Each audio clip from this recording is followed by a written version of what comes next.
The holiday season is a great time to show appreciation to those in the service industry with some tips. However, more people are feeling tipping fatigue. 7 in 10 say tipping is expected in more places than it was 5 years ago.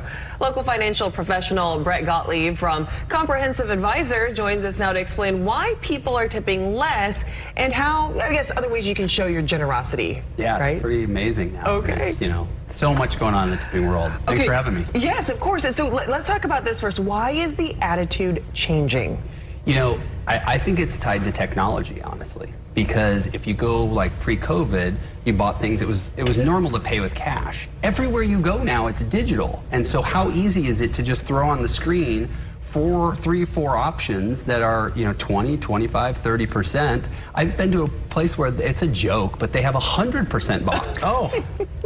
But there's never like this option of, no, I don't want to tip. That's not there on the screen. So yes, you can, I think you cancel it to move on, but yeah, the whole idea of tipping. And so number one, it's everywhere. It's on services that we wouldn't traditionally in the past have tipped on. It's just on everything now. And then number two is cost of goods are more. So if you go somewhere and you spend $50, let's use lunch for example, your 20% tip is $10. Now that's a $75 lunch, your 20% tip is $15. So your difference is $60 to $80 now. It's become a lot with inflation. So why are the holidays, I guess, a good time to show some appreciation through tipping? Well, it's gratitude season. Sure. So we're spending time with family and friends, and we're trying to ultimately show gratitude. And so it's a great time of year. You feel good, you want to feel good, you want to help others feel good and make sure they're having those experiences and the opportunity. The question becomes, what is that etiquette though? Like, who do I tip? When do I tip? How much do I tip? And I like to even tie it into more of a gift. Like at the holiday time, it's not necessarily just a tip.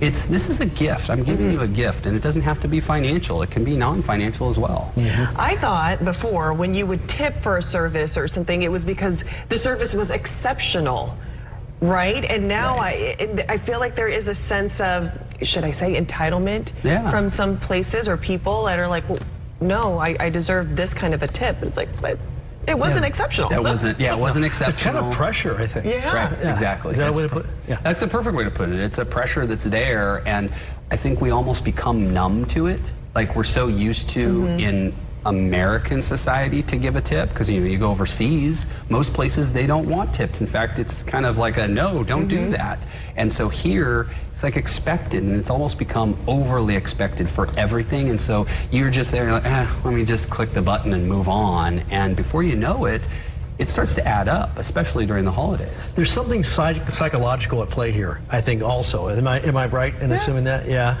Yeah, no question. Yeah, because it's, you want to, again, I kind of come back to like this time of year, it's more of a gift, but I mean, even throughout the course of the year, like thinking about everywhere you go, there's this concept of tipping now in almost everything we do. It's not just food.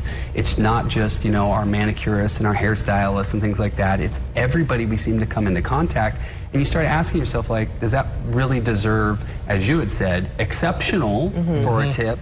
And are we just kind of, it's 20% always, just do it, and well, if that's the case, then why are we not just giving everybody that? Sure. So how do we know who we should be tipping? So I think it's looking at who you spend the time with and you interact with, and they give you some sort of, for lack of a better term, special service. Could be your mail carrier, it could be your FedEx and UPS. You want those packages to arrive safely. You've been seeing them regularly throughout the year. We're in a digital society. I get a lot of Amazon packages. My Amazon guy has got a job because of my wife. Let's be honest. Love her to death. And me too. We order stuff. So there's somebody that you can give a tip to or a holiday gift. Then you've got your, hairstylist, manicurist, your personal trainers, your babysitters. These are people that you want to really thank for what they've done for you for the course of the year. And holiday time, that's great. You're giving them something like, the equivalent of one service, the equivalent of a few of the hours of time that they spent with your kid. Things like that is kind of a filler. You're also looking at, obviously, the restaurant workers. We just talked about that. But not just everyone. Like, if there's a place you go regularly, maybe it's your Starbucks barista, or it's your bartender because you stop at a place and have a drink after work every day. Like, somebody you have a relationship with, and you're giving, you know, a little bit extra. Think of it as if you typically do a 20% tip, maybe for the holidays, for one of your key meals or one of your key stops, you give them a 40% tip, or you give them a 25 or 30. But the key is, don't over budget it too. Like, don't overspend. It's holidays. You're going to spend money on things for yourself and your family. Don't put yourself into trouble financially. Yeah. Wow. I just need to we need to take away that guilt, because I do feel guilt when I see it flash on the screen. Right. Yeah. You feel like you have to do it, and you don't have to do it. It's got to make sense. All right, Britt Gottlieb, thank you so much. Some great advice. Of course. My pleasure. We're taking notes. Trust us. Happy holidays to you. Same to you.